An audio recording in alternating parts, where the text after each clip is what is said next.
Greetings everyone, hello again. I hope you are all doing well and you are being guided internally by your being and your divine mother, for it is something that we definitely need in these times. So today's video is a continuation of the previous video on the topic of self-remembering, self-observation, remembering the being. But today I would like to approach the same topic, but from a Kabbalistic perspective, using the Tree of Life as a reference.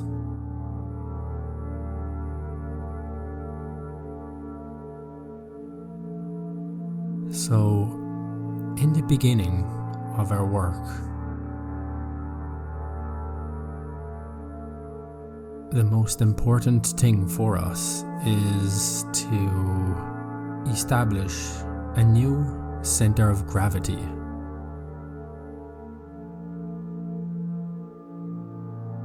Now, what is a center of gravity? We have our center of gravity currently either in our physical body, in relation to the motor instinctive brain, or we could have it in the vital body related to our lust in the sexual center. We could have our center of gravity in our emotional body related to our negative emotions and the dramas of life.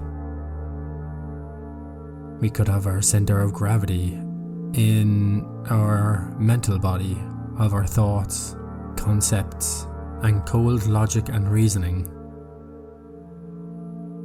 So as you can see, the center of gravity is where we are dominant, the area in which we operate from, or we mostly experience life.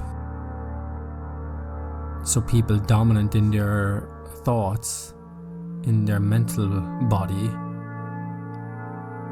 are addicted to their concepts, their dualistic thinking, their cold, hard logic and reasoning. People with their center of gravity in the emotional body go through life identified with their emotional relationships, the dramas, the tragedies, gossiping, the fears, the anxieties, always worrying. Someone with their center of gravity dominated in the sexual center of the vital body is just completely identified with their lust, which is a lot of us, because we all are identified with our lust. And then we have identification in the motor instinctive brain of the physical body. A lot of people will have their center of gravity there, always indulging in brutal pleasures of the physical body and instincts and the highs. So when we begin the spiritual work, when we come in contact with the teachings, and even a few years after, we need to form a new center of gravity that is not in the four lower bodies of sin, which in Kabbalah is Malkuth, Yesod, Hod, and Netzach. We need to form a new center of gravity in the consciousness. And on the Tree of Life, it would be related to Tifereth and Geburah, because Tifereth is related to willpower. Geburah is related to divine consciousness. So we need to form a center of gravity in our willpower. And in the beginning, in the first few years, we go through a phase of being pulled from our willpower, Tifereth, back down into 4 lower bodies. It could be the thoughts of the mental body that pull us back asleep, and we lose the center of gravity. And the center of gravity goes back to the hypnosis of Nitzak, the mental body. Or for others, it could be the emotional body, the physical body, or the vital body. So it is difficult. Once again, in the beginning, we need superior efforts, as it is written, to have that constant motivation and enthusiasm to fight against the resistance that tries to pull us back into the 4 lower bodies and its hypnosis. So we do struggle a lot in the beginning. And if any of you are familiar with the teachings of shamatha, which is calm abiding, it's a graph that can be found online, and Glorian also has the graph, and it shows you the levels of concentration and willpower. You can see in the beginning, at the lower end of a map, there is a figure of a monk, an elephant, and a monkey. And the monk represents the initiate, the meditator. And the elephant and the monkey represent aspects of the mind. The elephant is the heaviness and the dullness of the mind, and the monkey is the monkey mind. So as the monk moves along the path all the way up to the top of the diagram, the monk first starts off trying to run after the elephant and the monkey because they are out of control. Our mind is out of control in the beginning. And then as the initiate moves up the diagram, he is starting to get control of the monkey and the elephant, and by the time he reaches the top, he has subdued the elephant and the monkey, and they're in his control. But in the beginning, and all the way up to the middle of the diagram, there is a fire on either side of him each time he gets to one end of the path. And in the beginning, the fire is very strong and it's very big, and as he moves up the diagram, the fire gets smaller and smaller. So the fire represents willpower and our effort and the amount of energy we need to put into controlling the mind. Even the Buddhists who came up with this diagram, who was actually Buddha Maitreya, who created this diagram thousands of years ago, even back then they knew that there was a struggle in the beginning in subduing and controlling one's mind and trying to establish that center of gravity.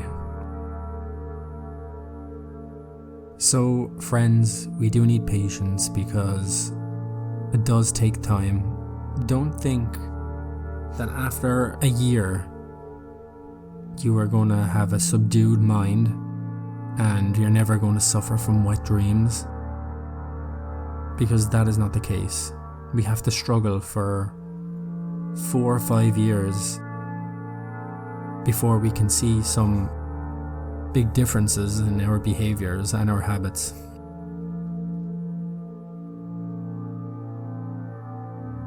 Once we get the momentum going, we do not need as much willpower to control the mind, because the mind becomes our servant. So how does self-remembering, self-observation and remembering the being fit in to all of this? Well, in order to begin forming the center of gravity in Tifereth, which is willpower, we need to initiate remembering yourself, self-remembering, which in the East they call it mindfulness. It's another name for mindfulness, but that word implies a mind that is full.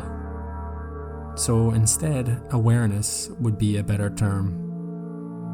So remembering yourself, self-awareness, initiates the activity of the consciousness.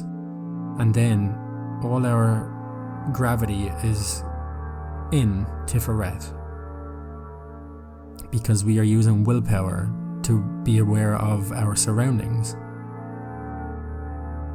And then we turn that awareness inwards to observe our three brains and egos that appear in them. And then we can go a little bit deeper and we remember the being. But before we speak about those three aspects of the awakened consciousness and how it relates to us Kabbalistically, I would just like to share an experience I had with a client that I had many years ago. And this was when I first began the inner work. I would have been a more dominant person in my emotional brain.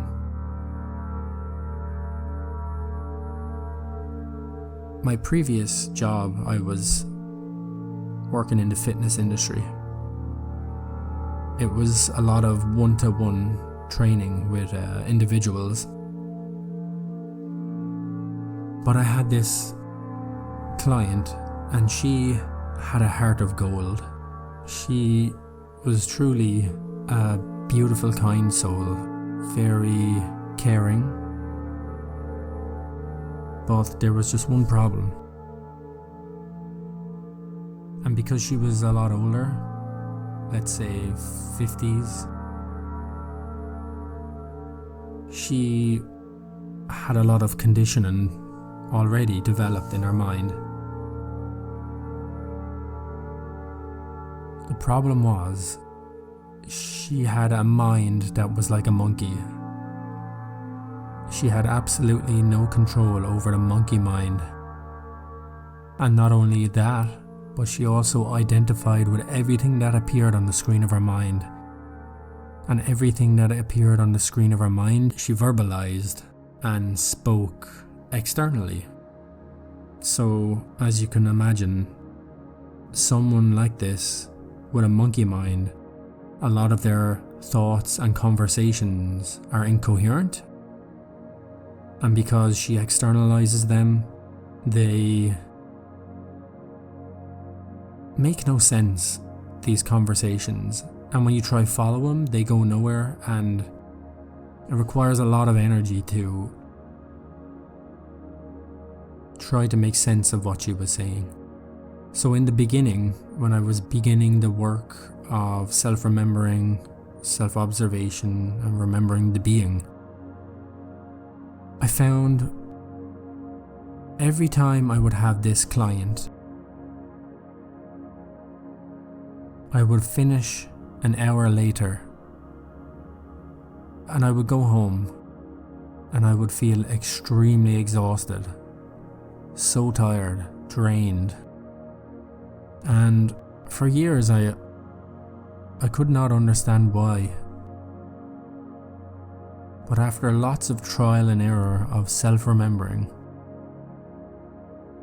I came to realize that once my center of gravity shifted from my emotional and even the mental body, and I developed the self-remembering more, and the willpower of Tiferet began to develop, I was more centered in willpower and consciousness. I would then go home. I would not feel as fatigued or drained as I previously did. So what was happening was that when I was training this woman, we were talking, having conversations, and as I was trying to follow everything that was regurgitated from her mouth, I was identifying with all the feelings that were created in me, and then the thoughts in my mind in relation to what she was speaking about. I was identifying with all of these, and because they had no coherence and the conversations were going nowhere, I was losing a lot of energy, lots and lots of energy.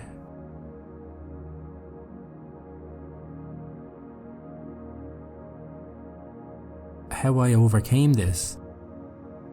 While I was listening to her, I had to divide my attention. So this began by remembering to do something, self-remembering. I had to remember to do the work. And so the first thing I would do would be to relax my whole body while I was talking to her. Because like I said in the previous video, to relax your body is already a form of self-observation because you're observing tension in the body. And we can't self-observe before we remember to do it, self-remembering. So I would relax my body and remember to keep it relaxed while I was speaking to her. And that would create a split in attention, in awareness. Awareness inside my body trying to keep it relaxed, and then awareness towards her trying to listen to her conversations. And this made a massive difference. And then we would go deeper over the months and years as I kept practicing, relaxing the emotional brain and the mental brain, but also try to remember the being. So if any of you struggle with losing energy in relation to interactions with others, try to hold 50% of your attention in your body and keeping it relaxed as you talk. Because what happens is usually when all of our attention is outside of us, listening to somebody or interacting in a conversation, you will notice that your solar plexus area becomes very tight, or you hold in your belly. And this is due to the emotions that we are feeling in that moment. There could be anxieties there also, or like a social awkwardness. That is what I witnessed. Lots of anxiety in the emotional brain that was causing tension. But by keeping my awareness in my body, I was able to keep it relaxed all the time, therefore saving a lot of energy. We lose a lot of energy through tension and muscle tightness. So, brothers and sisters, I hope this experience that I'm narrating, that I'm sharing with you, you find somewhat helpful to your own situations.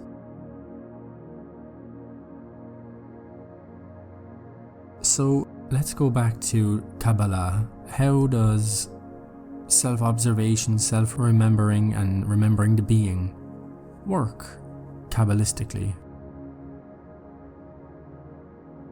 So if we haven't formed the permanent center of gravity yet in the consciousness, let's say we are fascinated by something or the content in the three brains, or we will say the four lower bodies of sin, the four lower bodies of Kabbalah.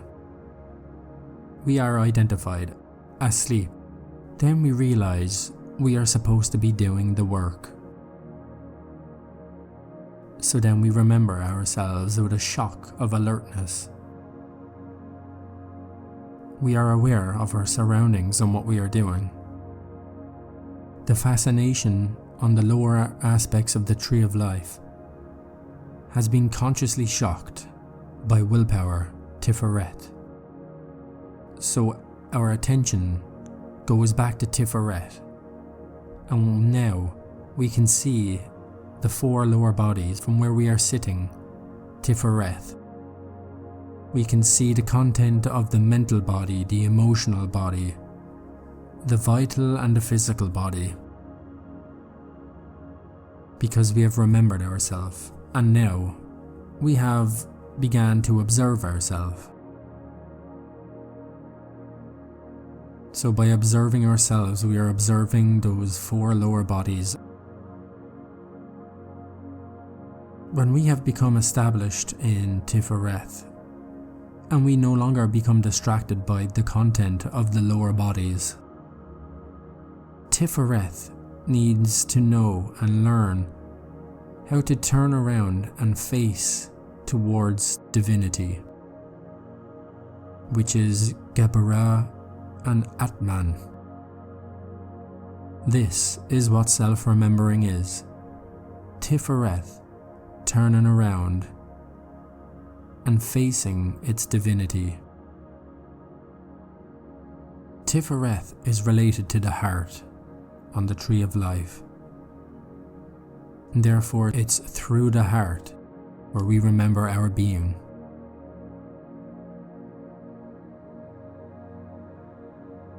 By reaching out to our divine monad, activates our heart. And the most simplest way of remembering the being, our divine monad, is having love for God.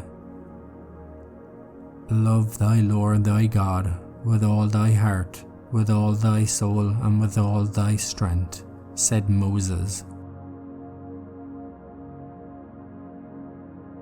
Therefore, friends, Tifereth needs to learn to love Geburah, Atman, and that is remembering the being. So we can all ask ourselves, where on the tree of life do we have our center of gravity today, in this moment? Do we have our center of gravity in the physical body? Are we identified with the physical body? Do we have our center of gravity in our vital body with energy? Are we fascinated by prana, by the chakras? Are we fascinated by the sexual energy, by lust? Is that where our center of gravity is? Do we have our center of gravity in our negative emotions of anger, of fear, of anxieties, of jealousy, of resentment, of pride? Do we have our center of gravity in our thoughts of the mental body, concepts, logic, reasoning, dualistic thinking, mental activity? Or do we have our center of gravity in willpower, and we can use the 4 lower bodies at will, with consciousness? Do we have our center of gravity in Geburah, the world of intuition, the world of the Buddhas?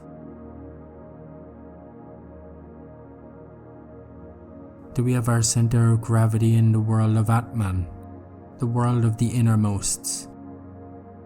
Can we leave our physical body and go directly into that world and to talk face to face with our innermost? If not, then you do not have your center of gravity in Atman.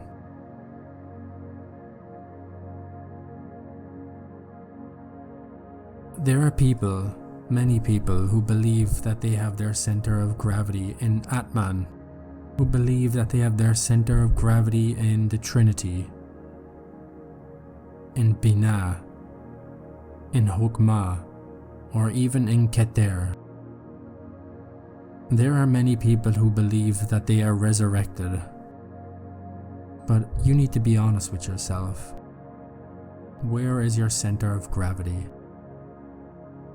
Do you have your center of gravity in the Logos, in the Christic worlds of Binah, Hokmah, and Keter? Are you resurrected?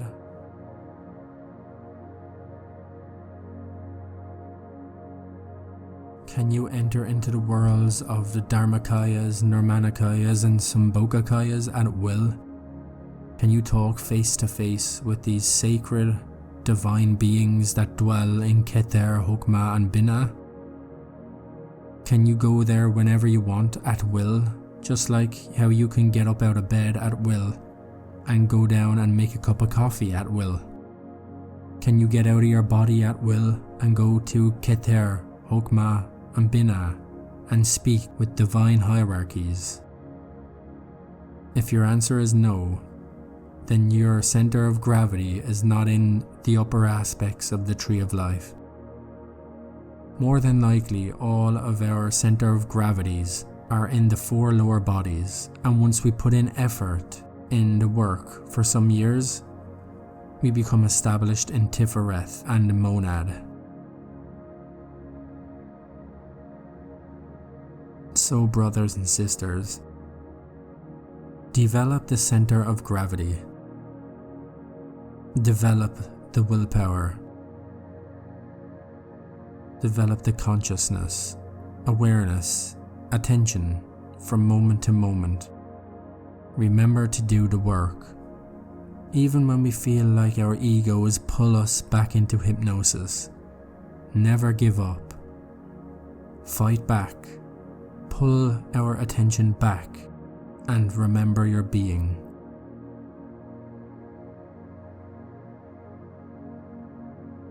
That is all for now. Inferential peace, friends.